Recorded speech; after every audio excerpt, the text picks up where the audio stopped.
कोणत्याही प्रकारची तक्रार नसताना बातमीदारामार्फत मिळालेल्या गुप्त माहितीवरून घटनेची पडताळणी करत जिंतूर पोलिसांनी तरुणीवरील सामूहिक अत्याचाराच्या प्रकरणाचा उलगडा केला आहे। नराधम आरोपींना ताब्यात घेण्यात आले। अवघ्या 12 तासात जिंतूर पोलिसांनी गुन्ह्याचा छडा लावला।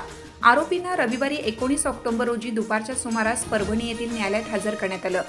जिंतूर पोलीस ठाण्याचे पोलीस निरीक्षक गजेंद्र सरोदे यांनी या प्रकरणाचे गांभीर्य ओळखत वरिष्ठांना माहिती देऊन तात्काळ हालचाल केली। यांच्या पथकाने आरोपींना गजाआड केलं। तरुणीवरील सामूहिक अत्याचाराचे प्रकरण पुढे आल्यानंतर पोलीस अधीक्षक रवींद्रसिंह परदेशी, अप्पर पोलीस अधीक्षक सूरज गुंजाळ यांनी आरोपींना पकडण्यासाठी पोलिसांना सूचना दिल्या। उपविभागीय पोलीस अधिकारी जीवन बेनीवाल यांनी घटनास्थळी जात माहिती घेतली।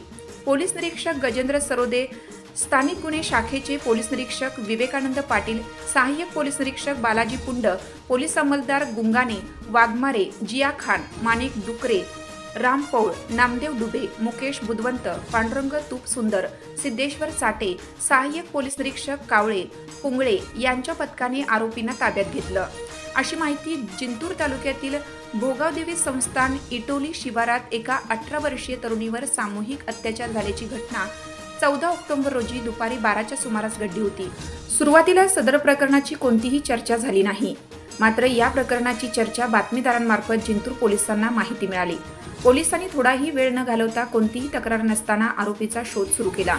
आरोपींना ताब्यात घेण्यात आलं। या घटनेविषयी सखोल माहिती अशी की मंगळवार दिनांक 14 ऑक्टोबर रोजी एक तरुणी आणि तिचा मित्र भोगावदेवी संस्थानच्या इटोली शिवारात झाडाखाली गप्पा मारत बसलेले असताना काही विकृत मनोवृत्तीचे तरुण तेथे आले।